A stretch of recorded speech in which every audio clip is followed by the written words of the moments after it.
Hello again, welcome back to the channel. Glad you could join me. So, uh, I've been enjoying the Thursday Murder Club mysteries by Richard Osman.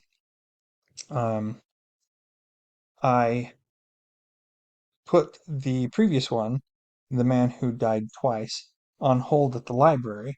It came in, and I read it really quickly, and I checked to see if the next one was available at the library, and lo and behold, it wasn't on the hold list. So, I ran and grabbed it really quick and finished reading it. The next book in the series, that one I have to wait for.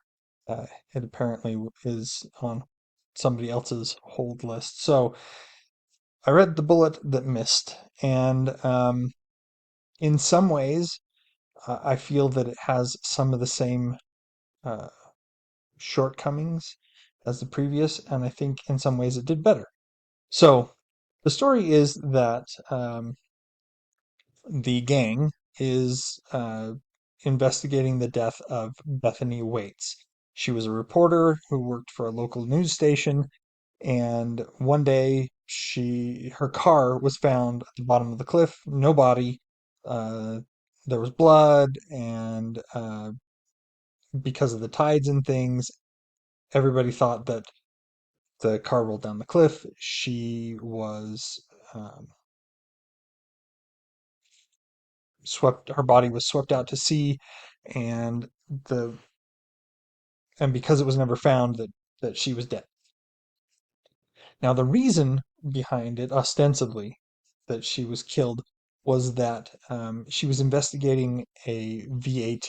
VAT, for those of you who are Americans, means value added tax. Now, that's about all I can tell you about VAT. Um,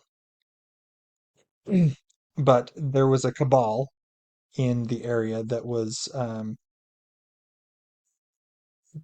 using cell phones in a VAT fraud in such a way that they basically raised $10 million for themselves, and they were laundering the money and things.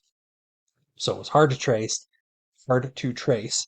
There was a Jack Mason that was involved. There was a Heather Garbett that was involved, and as far as anybody knew, that's all who was involved in the fraud. Um, and so Bethany Waits, being the reporter, is investigating this, and she's going to bring it to light and all that stuff. And then suddenly she disappears, and nobody knows what happens.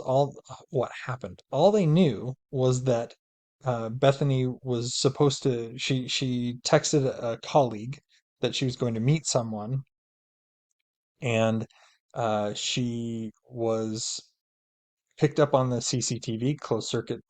For those of you who are unfamiliar with that term, um, in England they have this closed circuit these closed circuit television cameras everywhere. Seriously, everywhere. At least that's what it seems like. They have them everywhere. We don't have nearly as many here in the United States. I think it would be quite an undertaking to put that many security cameras everywhere. Anyway, they picked her up on the CCTV, and then suddenly she disappears. And later, her car is spotted leaving town, and there's another person in the passenger seat, and then her car is found at the bottom of the cliff, and her body is nowhere to be found. And the fraud comes to light. Heather Garbett gets put in prison. Jack Mason is at this point untouchable. Nobody can prove that he was involved in the fraud, so he is free to go about his business.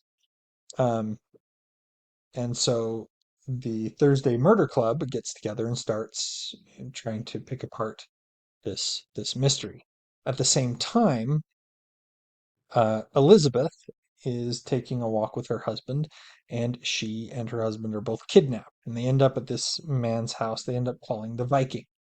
They don't. He doesn't tell them his name. He's just like a huge man. He's Swedish. He's over 6 feet tall, and just great big burly dude. And he says that one of Elizabeth's former friends, who used to be a colonel in the KGB, is costing him money. And he wants Elizabeth to kill the man. and gives Elizabeth, I believe it's a week to kill him. Otherwise, he is going to kill Joyce. Um, Now, Elizabeth, obviously, and this is where I said that um, I think that this time around, some of the things were done better. Um,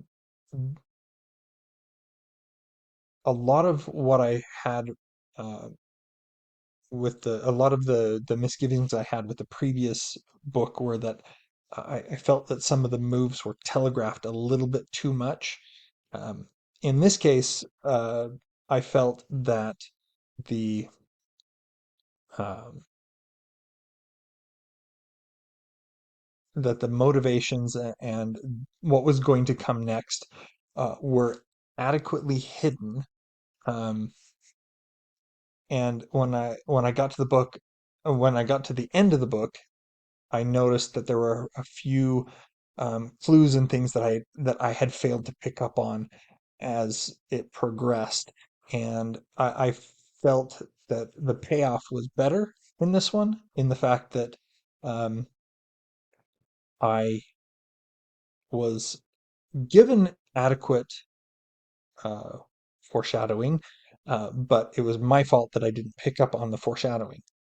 As opposed to in the previous book, I felt that the foreshadowing was a little bit too obvious, and some of those things that should have come as a twist surprise kind of thing were telegraphed too much, um, and it did rob some of the enjoyment for me. I know that that's not everybody's cup of tea, that some people, they prefer to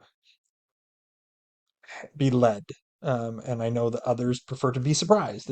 It's just however you like it. And it could be that you would prefer this one to the other one, as I do, or it could be that you prefer The Man Who Died Twice to this one because of your preferences.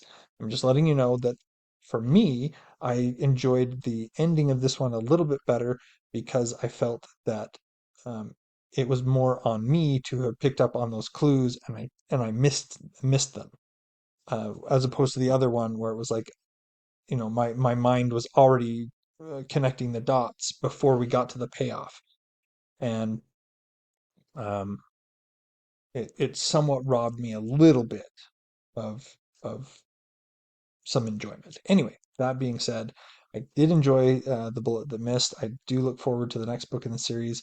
I don't recall the title off the top of my head. Something about a devil. Um, that's it for today. Let me know what you thought if you've read any of the Thursday Murder Club mysteries. Let me know if you have any recommendations. Um, And as always, like, share, subscribe, all that other stuff. Put the bell on so you get notified when I release these videos. And until next time, enjoy what you're reading.